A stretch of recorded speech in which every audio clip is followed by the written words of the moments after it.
You look jacked. You look jacked, Rock. How you doing, brother? Wow, you Papa Tui using handsome son of a bitch. Listen, you look at Jack. How are you feeling after last night? Well, I went to a medical facility in Las Vegas. Thank you for asking. Did not expect Gunther to try to pop my head off of my body, but he attacks Michael Cole. Obviously, you and I both. You attack one of my boys. I have to do something. I didn't know we were getting into a fight. I turn around, massive mistake. I get it. And then he snatched me up, and I won night-night. He sent me to Dreamland last night right there in Las Vegas, and I know you've probably had to experience this a few times. The boys jumped the barricade to try to get in there. Had to do it. Just quick, you're the director of the board here. What's all your security doing attacking my guys and not getting Gunther off my neck? Rock, what the hell's going on? Well, first of all, when your guys hop the barrier like that, I text you and I said, I love that shit because if it's on for one, it's on for everybody. Oh, yeah. And that was phenomenal. And so I love those boys jumping that barrier, and they had to get in it because your boys came with that heat, man. But by the way, it looks like he's got that thing on pretty snug around your head. You're turning purple. Yeah, I was. And I obviously witnessed it back later in real time because at this moment right here, the body's there, but I'm not. Sure. And whenever I come back to it, I have the Hurricane. Shout out to the Hurricane. And Shane Helms is right above me. He's like, you're okay, bud. He's like, doesn't feel like it. All of a sudden, I'm looking up at the lights. I don't know what's going on here. And then I see my boys. See, there's a Hurricane there. Thank you for helping me, Shane. The man, Petey there, creator of the Canadian Destroyer, also helping me out in that entire thing. All the boys were there. And then Gunther just kind of walks away. You need to get this guy under control, Rock. This is your company. Come on. You need to get this guy under control. Hey, listen, it may be my company, but at the end of the day, it's WWE and it's pro wrestling, so anything can happen. So you got to get your shit together, or you're going to give me a call. Let's talk about WrestleMania weekend. We got sent over a bunch of numbers about the success that it was. The attendance, obviously insane. The merch, absolutely outrageous. The attendance at the WWE World, everything up into the right for the WWE right now. And obviously, the WWE is hotter than it's ever been. The world loves it. WrestleMania is its biggest weekend. Did you expect this going in? And what are your thoughts on the weekend as a whole whenever you see stuff like this being, kind of reported on 2 days after it ends? Well, you never like to look at the scoreboard, obviously, and you never think that, hey, the bell is rung and everything is over. So you put your best foot forward, you converge everything. It was a big build up to WrestleMania. Obviously, you were a big part of that, and this show was a big part of that. I was very happy, man, to see these numbers, and it's really reflective, I think, of WWE, the growth of WWE. I think the excitement of WWE, and my goal and my job and my role is to continue to, as I always like to say, just cast the net further, cast the net out there. Let's transcend professional wrestling and still keep it professional wrestling and the anchor of it, but reach for more. And so I love that every year we keep breaking records, knock on wood, and we keep gaining new fans, which I thought was great. And I do want to point out, number one is, I want to thank you and thank the boys here on the show for the incredible build-up. As you know, I'm always hitting you up on the side, man. Keep it going. Thank you, brother. Thank you for all the work. And also, I want to point out that some of these matches, first of all, I was very happy with the show. A couple of things I thought could have been better, which we're going to talk about here in a second. But overall, man, everyone, the work rate of every single performer, women and men, was dynamic. I thought we discovered and created a lot of big stars with big potential. Number one, Jey Uso, yee. Very happy for my family there. The Usos, yes, man, that was a big night for him. Big night for our family, yee. Yep. Big night for our family there with the Anawais, Maivias, Fitusimanus, the Johnsons, Fafitas, Snookas. I mean, just all of us Polynesians, very proud of him. Oh, yeah. I also want to point out Jacob Fatu. Yes. And how you think about what I love about Jacob is, the last event I was there, I went backstage, I gave him the biggest hug, man, and, he had tears in his eyes saying, this saved my life. And so I think when you have that kind of performer who is pulling and digging into something and delivering his soul and passion to something that has saved his life, man, you're flying at a different level. And fans could feel that, and fans love that. This is why the guy goes out there, and he's supposed to be the quote heel in the match, and they're cheering the hell out of him. They're chanting his name, and that told me immediately, man, there's a big future there with Jacob, and I can't wait. I thought the girls, all the women, by the way, they worked their ass off. They stole a huge portion of the show, and let's see, I think, and the first night's main event with Seth, Punk, and Roman, I thought was fantastic. We'll get into the second night main event too. I know you got some questions about that first night's main event. Yeah, I do. Second night main event, definitely. We got some questions too. I got some brand new shoes. I cannot wait. The boys brought me some of these brand new shoes. So we will certainly ask about the second night main event, because obviously you are a massive piece of that entire thing. But let's talk about that first night main event. Paul Heyman is obviously somebody that you've known for your entire life, I would assume. Roman, same exact way. He's known him since he was a little child. Literally, Paul Heyman, I asked him whenever he was wise man for Roman Reigns, I said, when did you know Roman was the guy? He goes, when Roman was 6 years old, he walked into the locker room, and I knew, and he gave like this full answer about like, I knew this was going to be the next one. So he's been around your guys' family literally forever. Then CM Punk's his best friend. He does the favor for CM Punk. Then he hired to CM Punk. Okay, did not expect that. In my mind, I'm on the side. I'm like, yes.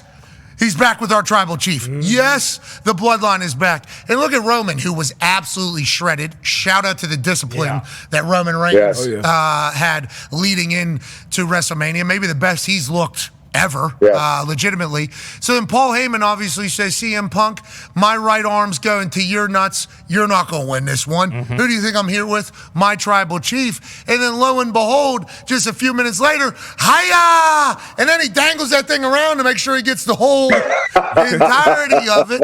And then obviously Paul Heyman hands the chair to Seth freaking Rollins. Whenever you see something like this unfold as another chair shot, as if it was the end of the Shield yet again, and then last night Seth Rollins and Paul Heyman take a victory lap basically, and then they add Braun Breaker to the mix. What are your thoughts? What are your thoughts on how that goes down, how that ends, and how Paul Heyman's a snake? He's a snake. He is. Let me get to that part in a second. Let's talk about Braun Breaker. I love what he's been doing lately. I think that he's really shown out and shown up. I feel like, what happens, and I went through this too as well, there's this maturation process, what happens when you come into the world of WWE, and if you got a little bit of heat to you, in a good way, good heat, and you got a little bit of potential to you, the company will see that, and they'll start putting you in positions where we see how, not only how you react to those positions, but more importantly, how the fans react to it. So Braun's been put in these positions, man, where he has really risen to the occasion. I'm not surprised. He looks like $1 million. He's believable. He's legitimate. And he comes from a hell of a bloodline in the Steiner family, which, as we know. So I was happy to see that last night. Happy to see the way it went down. The first night's main event, the finish of that main event, I loved it. I loved every second of it because, I watched. I was at home on my couch with the fans. And as you know, I was texting you throughout the show and texting you throughout that main event. Keep it going. This is amazing. Stay in that zone. Stay in that zone. And but when I was watching it the first night, that main event, I know the finishes of what's going to happen. I know all the finishes, but I want to not know how they get there. That's the thing. So especially if I'm watching at home. So I'm watching it, and I watched how they got there, and I loved it. I thought it was dramatic. I thought it was exactly what it needs to be. But also he was, in a way, raised in this business, grew up in this business, loved this business. I knew him back in my grandmother days, like way back in the day when he was just a kid. So his passion for the business goes way back, but also his intellect goes way back, and he understands. He's a big thinker. He's a long game thinker. I have a cool fact about the final boss and Paul Heyman, which I want to share in a second after I talk about him. But I loved how it all went down, and I loved that ultimately it came down to Seth and Paul and what that's going to look like. And now we'll see how it all unfolds. We have the rest of the spring. We have the rest of the summer. But I loved every moment of that. And look, I thought, shout out to Roman. He came in incredible shape. I think every year he is dialing it in more and more. I think this idea of people calling him a part-timer really fuels the fire in him to show you, man, I'm a lot of things, and you want to call me a part-timer, but the company is still on my back. And now watch what I do. and he comes in incredible shape. I thought Seth, as always delivers. He's our Superman. I love that guy. I connected with him after the show. He's just phenomenal. You could count on him around every corner. What I love about Seth is you can continue to see him grow, and you can continue to see, it's like, when I told Cody a month and a half ago, or maybe longer, hey, I don't want your title, I want your soul. Yeah.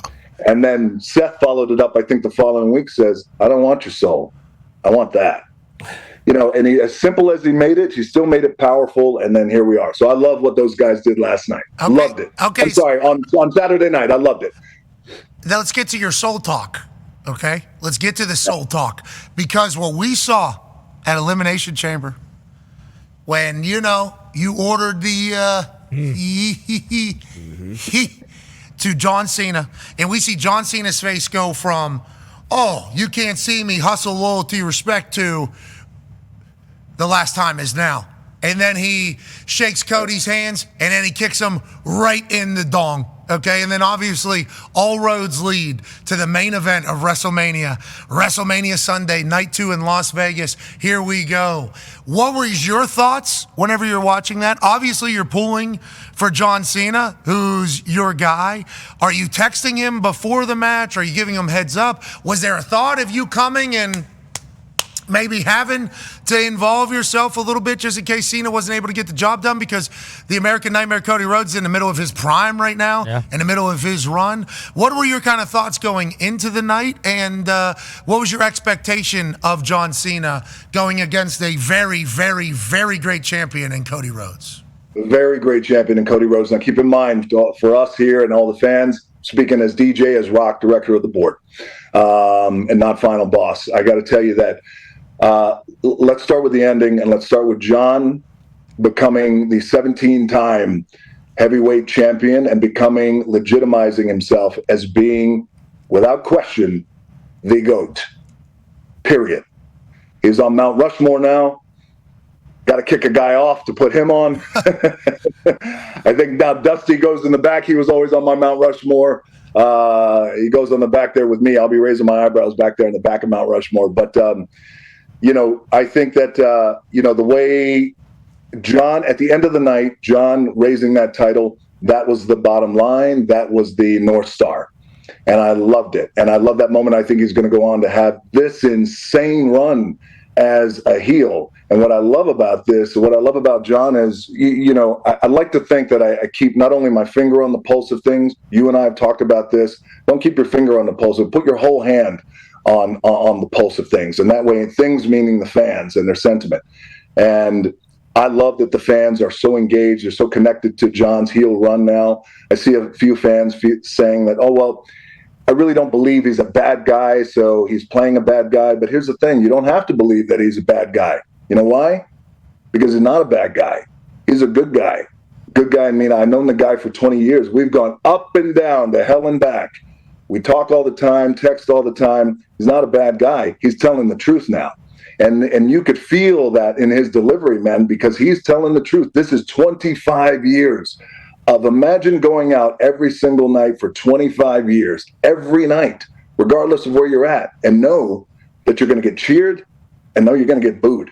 And in some places, it's even harder. You're going to get booed out of the building. That's a hard psychological place to be. I give John so much credit. When this heel turn, we talked about this heel turn a few months ago, and then he did it in Toronto Elimination Chamber, which we're going to get to in a second. I said, brother, I give you so much credit, and I hope you are exhilarated right now, because what you are attempting to do takes guts, and you are putting it all on the line, because there's no blueprint for a heel John Cena. It's not like we could go back and look at the books and go, okay, when John turned heel back in 2015, it worked well. Here's what happened well. Here's how we're going to make it improve. We don't have that. So he was creating it as he went along. He was crossing T's and dotting I's as he moved forward. And I thought he was brilliant. And I can't wait to see this heel run for the rest of the year. Who knows what's going to happen? I love that there is a specific amount of dates that we have John for. And I love his connection to the audience. Again, he's not a bad guy. He's not trying to play bad. He's just talking the truth. And he said, hey, I'm fed up with this shit in terms of this really messed up relationship that we had. Okay, so with the fans. So I got a call about a month before Elimination Chamber. I get a call from Ari Emanuel, who we know owns TKO. TKO owns WWE. He's been my longtime business partner and one of my best friends for over 20 years. He said, we need help at Elimination Chamber. Ticket sales are a little slow, but beyond that, he goes, what we are finding is with Elimination Chamber, it's become the pay-per-view that's been interesting. Fans have had fun, but it's also the conduit to WrestleMania. And how do we create a Elimination Chamber that people must tune in to see? Ari, I got back to Triple H and Nick. We had a call. And I said, I have an idea. What's most important to the final boss? The most important thing to the final boss isn't titles. It's not money. It's not fame. Been there, done that, and grateful for that. Final boss wants your soul. And what does that mean? What that means, that doesn't mean, hey, the final boss wants you to act like this, be like this at his beck and call and treat you like crap and make you do all these things that are unbecoming or embarrassing. That's not what the final boss wants. That's not how the final boss flies. No. What that means is whatever you could think of in your head. So Cody Rhodes, whatever dreams you have, whatever ambitions you have, even if they're dark, even if they're amazing and they're full of light, even if they're scary, whatever those are, you tell the final boss he's going to make it all happen. You wave that magic wand, he'll make it all happen. So when it comes to giving me your soul, giving the final boss your soul, that is what you want, not what the final boss wants. And so what does the final boss get out of that? I get your soul for life. That's what the final boss gets out of that. So now we go into Elimination Chamber with this idea of, will Cody Rhodes sell his soul to the final boss? And my thought at that time, and you and I might have even talked, I know we talked about this, was it was a litmus test to find out, in my opinion, how will fans respond if Cody sold his soul to the final boss? Let's get a temperature check on this. Let's establish it, let's anchor it in, and you come to find out that there were a lot of fans who were saying, sell your soul. Yeah. This shit is going to be crazy. Whatever it is, it's compelling, it's going to be great, let's do it, sell your soul. So I was an advocate of that, not turning Cody heel soon. But eventually, down the line, I like the idea of that because Cody's a smart guy, he's an intelligent guy, he's a ring general. And I think this idea of you give him a reason to turn way down the road, by the way. You give him a reason to turn, not based on titles, not based on this, but it's his soul and what that means that affects generations. It's transcendent beyond pro wrestling, and fans were loving it. As we got closer to Elimination Chamber, we were kicking ideas around, myself and Triple H, and that's the fun part, by the way. I've been kicking ideas around with Triple H for 20 years, dude. Just always having a great time with him and Nick and my team as well. And Triple H said, you know, what about this? What about John turning? I said, I love it. I love it. The next question is you got to talk to John, see how he feels about it. And, you know, in a moment where you have this shift and click moment, and it happened to me when I was a pure baby face, I got booed out of the building around the world, and they took the title off me my rookie year, and they sent me home the summer of '97. And I didn't know what I was going to do. I just knew this is not going to work for me. I don't even know if I have a future in pro wrestling. I get a call from Vince and says, I'm going to bring you back as a heel and be part of the Nation of Domination. I said, that's great. I love it. But just give me 2 minutes on the microphone to speak from the heart. And he did that, and things changed immediately that night. It's the same thing with John. John loved this idea of turning heel, but he's like, but you know what? There's an anchor here that I'm going to root it in, which is a real thing that I've been experiencing over the years, past 20, 25 years. So when we were moving forward with John, and this idea of him getting crowned at WrestleMania and becoming 17 and turning heel, and then being a heel champion, I knew then the best thing for the final boss, we've established this idea of Cody's soul. We can always come back to it. I did feel, and I made the call, I don't want to be involved in that. Step back. Let the final boss step back into the shadows. Let all the spotlight go to John. Let it go to Cody. Let's not make it about Cody's soul eventually or John's soul. No, let's let them do what they do. And I called John after Elimination Chamber, spoke to him, called Cody, and I said, I think the Final Boss's work is done. We've established it. We just pulled off the greatest angle in the history of professional wrestling, other than Hulk Hogan turning heel back in the 90s. I said, this is amazing. We have 6 weeks. Now, let's build. You guys go and crush it. And I'll be right there with you. And I'm always here if you need me. But I think it's best for the Final Boss not to be involved in that finish. You guys go. So they had 6 weeks to plan for that. So I love the finish of the match. I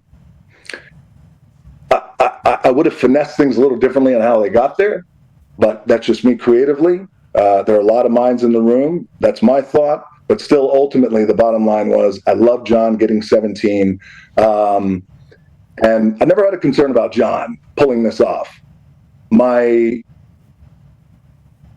thoughts are always to Cody because of what we've established with him and his story and the kind of babyface that he is. So if done right, and I think if finessed right, and if nuanced right, down the road, that guy not only has an incredible babyface run again as champion, but also just an unheard of run as a heel down the road. Let's talk about you saying the Final Boss needs to step away to, kind of let the spotlight be where it should be with John and Cody, who, potentially you talk about John being the GOAT. There's a chance Cody, when it's all said and done, is also trying to vie for a spot on that Mount Rushmore rock with his dad on the backside with you raising your eyebrow. A lot of people just assumed you were going to show up. So when Travis Scott comes out, they think there's a chance of maybe, there's going to be a reunion from the Elimination Chamber. What are your thoughts on Travis Scott getting involved and you saying, I need to stay out of that? Was there ever a moment where anybody was trying to tell you differently? Like, no, Final Boss, anytime you're around is a good thing, not a bad thing. No, well, they don't have to say anything like that to me. And they know when I come to them, and them meaning Triple H and Nick and Ari as well, and I lay this out and I say, hey, here's how I really feel it should go. We can insert Final Boss in the end of this finish, but then where do we go? There's other commitments that I have, and I want to also be careful that we're not overstepping and leading over our skis too much here. Can get involved in the finish, and I said, but why get involved in that finish when the spotlight should just be on, in my opinion, John, 17, heel champion? What does 2025 look like if this man is saying he's going to ruin professional wrestling? That, to me, is the anchoring storyline. It's not soul right now. Right now, it's not. But, by the way, we'll go back to it. We'll still got it. Yeah. Still we'll go back to soul. Look, I can't take the text that I got and from the guys that I got, who are these top guys who are saying, one in particular who I love is my guy. I call him the Superman of the company. He's like, listen, my soul's for sale when it's time. And I said, I love it. Let's do it. So, look, I love Travis Scott involved, and I'll tell you why. Because he loves wrestling. He's a huge fan, and he respects it. He's working his ass off. I know that he has plans to train with Booker T. I don't know if it's happening already. It might be. Not quite too sure there on his schedule, but he loves the business. Now, I was just as surprised to see Travis Scott as well, and I knew the moment I saw Travis, well, that immediately amplifies, well, here comes the Final Boss. And so again, yes, I love. Yes, they were waiting. Yeah, I think I texted you. I texted you as it was happening. Holy you did. Shit. You were like, "Are you coming out?" And I was like, "No, dude. I would tell you if I'm coming out. I'm not kayfabing you." But again, I loved at the end of the day, North Star, John Cena, heel champion, 17, the GOAT, says he's going to ruin wrestling. Now we tune every week in every week to see how it happens, how that goes down. Some parts of it I would have just adjust a little bit more. I would have finessed it a little bit more. But it was a great WrestleMania. I think you all should be incredibly proud. Great. Would have been awesome for a... Oh, man. The place went absolutely apeshit, but the next time it does, it will go crazy. We have some other questions about the things you're talking about, other commitments. Go ahead, Ty Schmidt. Yeah, Rock, speaking of those, I read something recently that you said, like, this is the most creatively inspiring time of your career. I'm so jacked up for this Marty Scorsese movie with you, Leo, Emily Blunt. Just curious, when do you start filming that? Is that still in pre-production? What has that process been like working with all those people? And how much did you film in the Smashing Machine? I know that comes out later this year. How much did that kind of help you with this? Because I know that's kind of a step up in terms of like dramatic work compared to some of the other, action blockbustery stuff that you've been doing as of late. Yeah, I've been wanting for some time now, since about 2019. I've been trying to listen to this voice, like in my gut, behind your rib cage. We all have that voice where it's just gnawing at us behind our rib cage. It's up to us whether we rip our rib cage open and listen to it, or if we keep that voice in there, we don't listen to it. So I had been wanting for years now to chase the challenge and be inspired by the challenge. I love making the bigger blockbuster movies. They're a lot of fun. They're hard as shit to make, and a lot of people enjoy them, hopefully, knock on wood, around the world. But I wanted more, and I wanted a challenge, and I just wanted the opportunity to disappear into something and disappear into a part in a role that would really challenge me in ways that I've never been challenged before. And on top of that, I know it sounds crazy, but to be nervous, man, and in a way, like you're buzzy. Like, how am I going to do this? I don't know how to do this. You go to Hawaii, it's beautiful. It is the most beautiful place on the planet. Pat, you were there. I saw you send me pictures when you were there, right? Got engaged there. Shout out to Hawaii. Shout out to Ooses. Shout out to all the Ooses. Shout and to Mana. Mana's everywhere. Yeah. Shout out. Yeah. Shout out. You can feel, man. And for the root, I believe that's the drink. Yeah. There's a lot. Yeah.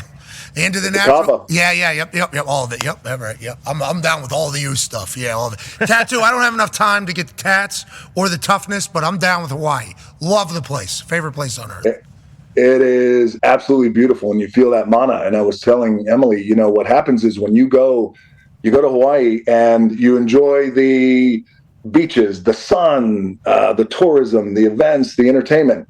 You go 2 miles in a different direction or 3 miles in a different direction, it's a different world. And you better be careful where you go. You better be careful about what you say and how you say it. And I mean the underground, the organized crime there. I mean, I grew up as a kid there. And so you grow up as a kid, you always know.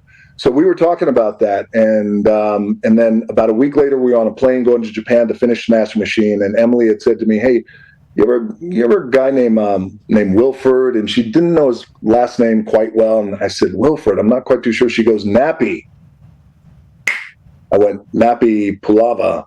Yes. So Nappy Pulava, just so you guys know, he's considered the godfather of Hawaii. And he was the godfather who ran all of the islands. But he had to do it in a way, he had to do what he had to do it, and he had to do it in a way that was very ruthless, that was very strategic, that was still very smart, but also keep in mind, we had the Japanese Yakuza there, the Chinese triads, the Korean gangs, outside influence, American gangsters coming in from Vegas trying to take over Hawaii. Hawaii was a hotbed. And not only that, but then you had American corporations coming in at that time in the 50s wanting to just take over Hawaii. So back when Hawaii was stolen in the late 1800s, what this man did, he was a reflection of how people, Hawaiians, the Polynesians, felt at that time. So in the 50s and in the 60s, when everyone was coming in and just taking Hawaii and cutting it up, this gang, corporate America, he said, this ends and it all ends now. And he took it back and he became the godfather of Hawaii, incredibly influential. And this story has just, it's almost like when the universe and Kismet comes in, and there's a reason why it hasn't been told all these years. And we put this up on its feet, called Scorsese, and we had a meeting with him and we pitched him and he loved it and blown away that the story's never been told. And also, as Scorsese said, he says, when I was a kid, when Hawaii became a state, in late 19, I think 1959 or 58, he said, I always wondered back then, well, wait a second, what happened to the Hawaiians? Where are they at? And so this idea of telling the story to Scorsese, no one does a gangster movie better than Martin Scorsese. He's the GOAT. He is the Mount Rushmore, right? He's on Mount Rushmore up there. Yeah, I'd say. With the directors. No one does it better than him. But what has really, I think, energized him with this project is this idea that a man stands up, yes, a gangster, yes, the Godfather, yes, ruthless, but also he stands up to reclaim what was originally stolen, and that was culture and that was land. And how about this? I've had the privilege of spending days with Nappy Pulava, Uncle Nappy, and his wife Marlise, Auntie Marlise in Hawaii, and it has been incredible. He's almost 90. He is sharp as a whip, and it's been an incredible process. So when we talk about creatively, for me, just this incredible process to get to know this man and spend time with him. Nick Bilton, who's I'm also going to write a book based on this. Well, my co-writing author is going to do most of the writing. I'll just say yes. You'll be there, though. But anyway, this process, brother, has been amazing. Thank you for asking about that, and I cannot wait, because again, it's just this opportunity to tell a story that's never been done. And as I've been talking to Nappy, and I'm telling him, Uncle, first of all, he whispered something to me the other day, and when he talks. First of all, you go into a restaurant. As you gave me the beautiful entrance, thank you, I appreciate that. We went into a restaurant, Mama's Fish House over there in Maui. And you walk in, and I walk in, sure, I might turn a head or two, but I'm walking with Nappy Pulava, and this is the Godfather of Hawaii. And when I introduce everybody to him, the wait staff and everybody, it's really beautiful as they say hello to us. They say, this is my Uncle Nappy. They take their time and they say, it is an honor to meet you and to have you here. And after all these years and him doing everything that he's done, when he speaks, you really listen, because he'll draw you in. And he knows. He'll talk softly, quietly. And he pulled me in and he goes, look, I love you. He said, I love you with all my heart. I trust no one else but you with this. And I said, Uncle, I said, do you have any regrets? He said, no. He goes, I'll tell you why. Because in life, there's right and there's wrong. And if you're going to live right, then you go for it and you live right. He goes, right on. You go live right. Live right. He said, but if you're going to live wrong, you can't ever not accept everything else that comes with it. I have no regrets. Beautiful. So that's going to be the Martin Scorsese project, man, with Emily and DiCaprio and Nick Bilton writing. I can't wait. Yeah. Next year, we're going to start shooting. Next year. Let's go. So hold on. Yeah, the reason why he asked is because all of us who are fans of yours, and I think at this point we'd be able to say friends of yours, which is an honor just in of itself, to see you get a chance now to do like I don't want to say like award bait, but like, oh yeah, you're teaming up with Scorsese to tell a Godfather story that's never been told, let alone like the historical relevance that Hawaii has, not just the United States of America, but to the world. Obviously Pearl Harbor happens, but then like everything that takes place just from my wife and I visiting over there and learning about those islands and how important they are, like almost a linchpin to the entire world. I cannot wait to watch you do your thing in there. I cannot wait to watch you win some awards. I can't wait to watch you get the respect that you've earned in this entire thing, because you're a commitment not only to your people, but to your craft. And we can't wait to see you come back to the WWE. And I personally would like to say, thank you for Papa Tui, brother. Yeah. I mean, Unreal. I'm on a full, it's my first time in my life. I'm a white trash kid from Pittsburgh, okay? So having a full face plan and lotion and moisturizer, never in a million years. Skincare routine. Never in a million years would I do that. So then I see you on your Instagram be like, hey, I created this thing, Papa Tui. And you basically said to me through your phone, you're allowed to take care of your skin. I was like, thank you, Oos. Thank you, Oos. So every morning I'm with you and in Papa Tui. I appreciate the hell out of you for everything. You're the man. We appreciate you, Oos. Hey, listen, let me just say this. Thank you for saying that. I appreciate it. And I appreciate the Papa Tui shout out there. I do. You know, the thing about, I'll probably get in trouble with the Papa Tui board, but it's okay because I own the company. But we have a little announcement coming up with Pat McAfee, DJ, and Papa Tui. Coming up. It's coming up. And I will tell you, and I'll tell you this. I'll tell you, and for everybody listening, why this is just so it's just incredibly authentic. First of all, it's our relationship and our friendship and our brotherhood. I love coming on the show, love hanging out with the boys. We got to get together again. We'll go for another steak dinner next time we're all in the same town again. Hell yeah. On your time. Yeah. So for everybody watching and listening right now, Pat comes in my trailer. It was for the show. I can't remember what show it was. Oh, it was in LA at the Intuit Dome. Unprompted, he goes, "Hey, by the way, before I leave, I really love Papa Tui, man. I've been using it." And I said, "Dude, I don't want to sound weird, but your skin looks great." And I said, "I didn't want to say it." He goes, No, I appreciate it. And he goes, "I just want to say thanks, man. You made a great product." And you leave. And you know this to be true. I looked at Maya, my CMO, and I was like, "Gee, what he just said, that was unprompted. There's something there." And then you and I talked.